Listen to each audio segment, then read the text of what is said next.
Hi everyone, welcome to Schaffhausen for the Moser keynote for this Watches and Wonders 2021. I'm very honored to host you here. I am Edouard Mellon, I'm the owner and CEO of H. Moser & Company. Today, I don't want to talk about our founder, Heinrich Moser. I don't want to talk about our history, 193 years of history for this beautiful brand. I'm not going to explain how we produce 1,500 watches, including our hairsprings here in Schaffhausen. I'm not going to introduce and present our 70 colleagues creating those amazing watches. And I'm not going to explain what we did in the last 8 years since we took over this brand with my family. What I want to talk about today is branding. What is branding, where it comes from, and how it impacts what we do here at H. Moser. So what is branding? The etymology of the word comes back to the ancient northern language. It means burning, brand, burning. At that time, the farmers would burn their cattle to recognize them because, as you probably can imagine, every cow looks very similar to each other.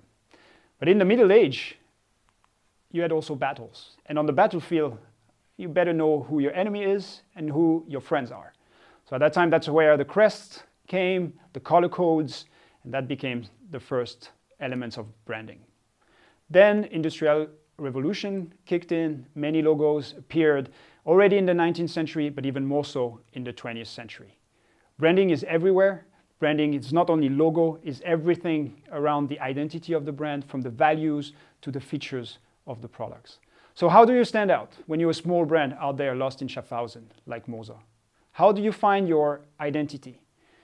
For big brands, or for the best way to get out and get away from the logo and be able to break away from it is to become art.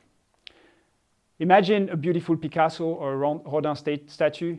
You don't see a big logo in the middle of that Picasso. That would ruin the art piece, right? But you recognize it as part of the artwork of Picasso. You understand it because you know what is done before and what is done after. Same thing with Rodin, same thing with Jeff Koons or Nikit Saint-Phal that you can discover at the main station here, very close by in Zurich. These are artworks that you understand because of the key features, because it's part of an artwork. But if you're a brand, how do you get rid of that element, which is the logo? By becoming iconic. And very few brands achieve that. Here are some examples. So you have this beautiful bag, you have those shoes, you know the brands. You know Louboutin, you know Hermès, you know Le Corbusier. But it's only few brands achieve that. And usually it takes years and a lot of imagination, creativity, design elements. So let's talk about Moser. And let's go back to 2012 when we took over H. Moser & Company. At that time, Moser was in a difficult situation financially, but it had beautiful products. The problem, I think they looked a little bit like every other product. This is the main product we were selling at that time. White gold, silver dial, 10 days power reserve, center second. To be honest, it looked a little bit like everybody else, no? Here we have about 4 other brands. You probably know those brands, but I'm not sure you recognize the product. We actually have an Audemars Piguet, Jules Audemars, we have a Calatrava from Patek, we have a Saxonia from Lange, and a Patrimony from Vacheron. Those brands have the chance to have, beautiful, iconic products like the Nautilus or the Royal Oak. But at Moser, all we had was this watch, the Monard. So what is my dream at Moser? What do I want to achieve with Moser? How do we want this brand to survive, to continue to grow in the future? Is by becoming something unique and different. And my dream, I would like to symbolize it with this cool picture that I found on the internet. No need to know the brand. You recognize the features, you know who it is. So at Moser, in the recent years, we really worked hard on defining our features. We worked on the case and the hands of our products. We worked so that they look from far away very similar and so that people can really understand what are the codes of Moser. So it comes with the fumé dials, the colored on the fumé dials, the quality of those fumé dials, the shape of our hands, how we integrate the indexes. These are key features of our watches. But also on the movement side, the Moser coats, the engraving, the moustache for our escapement. These are all elements that we introduce to really make sure that every single movement can be understood and recognized as a Moser. Even on the case, if you look at the side of the case, we introduce those free forms. Here you have different interpretations, but they're all from the same brand, and you know it. You have the M, but you also have those free forms on the Endeavor, the Pioneer, and the Streamliner. And combining that we made Moser quite unique, to a point where at some point we were confident enough that we could remove everything unnecessary for our products and launched the concept watch. That was the first concept, the first watch that we felt would help Moser codify what our key features are and make sure people understand what is Moser.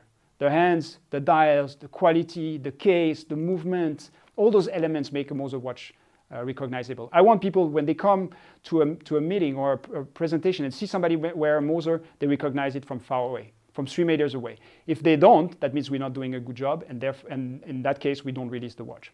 Here are some other examples of those amazing products. Here's the minute repeater tourbillon, also no branding, going to the limit, not only in the design, but also in the function, trying to get rid of everything that is unnecessary. That's the Moser way.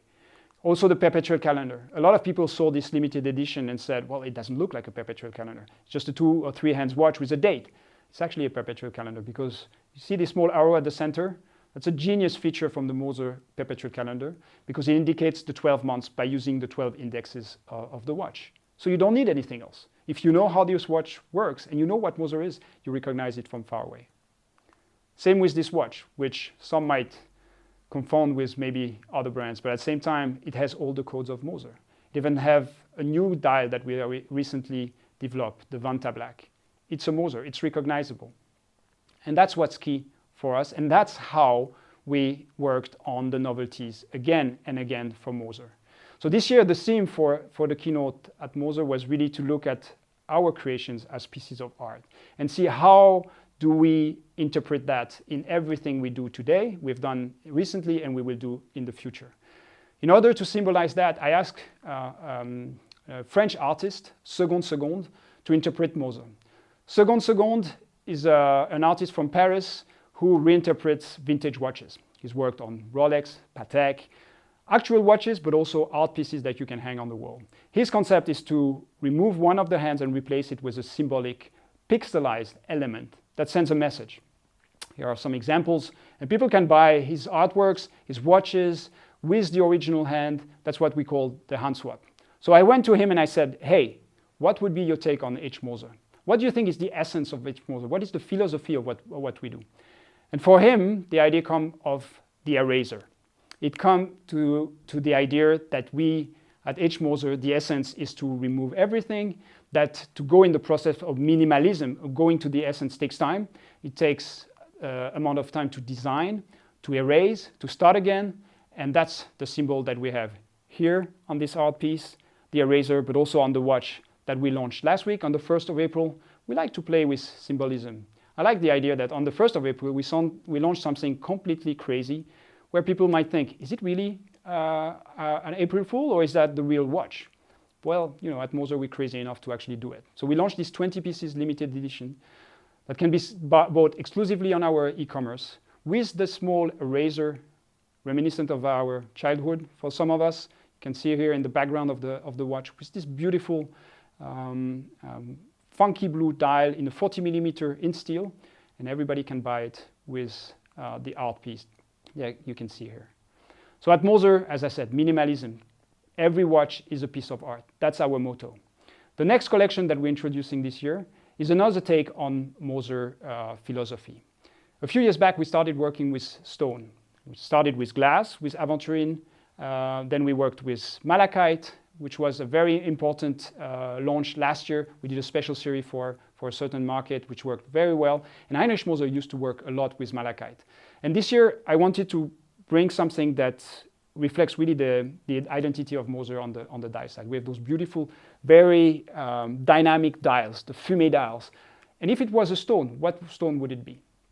So I played with many different stones, and one that really struck me is the tiger's eye. The tiger's eye is a natural stone. It's actually a semi-precious stone, very difficult to work with. And we decided to work on that and introduce it in a very special edition, the Endeavour Tourbillon stone dial.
So the Endeavour Tourbillon Tiger's Eye comes in 2 different versions. We have 2 limited edition of 50 pieces. First, the Falcon Eye. It's a white gold 40mm automatic flying tourbillon double hairspring. Beautiful, very elegant. And second is the rose gold, also 40mm automatic with ox eye. That's the red version of the Tiger's Eye. As you've seen in the movie, this is something that is very versatile, very dynamic, plays with the light extremely well. These are fibers of silica that is playing inside the dial. Now let's talk about something fun, something cool. I mean, I know everybody out there has been locked down for quite some time. And a year ago at Moser, we decided that we wanted to create a watch that would be our post-lockdown watch. The watch that we want to take to go to the beach, the watch we want to take to go and have a beer with our friends, have a drink and meet our friends out there, the family, etc. And the code name for that project was the Mega Cool. Now, when the watch was ready, at the end of the entire process, the first reaction of the watchmakers was like, wow, mega cool. And that's the typical reaction in Swiss German here in Schaffhausen. So the name stayed. I know some people said it's a horrible name for a beautiful watch, but at Moser we like to do it a different way. So I'm super excited to introduce the Pioneer Mega Cool.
Proud to introduce the Pioneer Center Second Mega Cool, available in this non-limited edition Center Second in steel, 120 meter water resistance, 42.8 millimeter. A beautiful watch, very versatile, a beautiful Blue Lagoon dial. There's also a limited edition. It's a big sister, the Flying Tourbillon Automatic, also in 42.8 millimeter, in steel, limited to 50 pieces. The beauty is in the details, and that's always the case at Moser. Look at these beautiful hands. This has 3-dimensional Globolite molded ceramic superluminova elements that we set on the hands. It's a new technology. But also look at this logo. This is a transparent logo, a lacquered logo that we set on top of the dial. This is so subtle. You only see it on the center angles under certain lights. It's important for us. Our watches, we consider them as art pieces. We think that the dials are canvas. They are our signatures. There's no need to put a big logo in the center of everything we do. So you have the choice. You can see a watch as an instrument or an art piece. We've decided at H. Moser, and I let you decide. Thank you very much.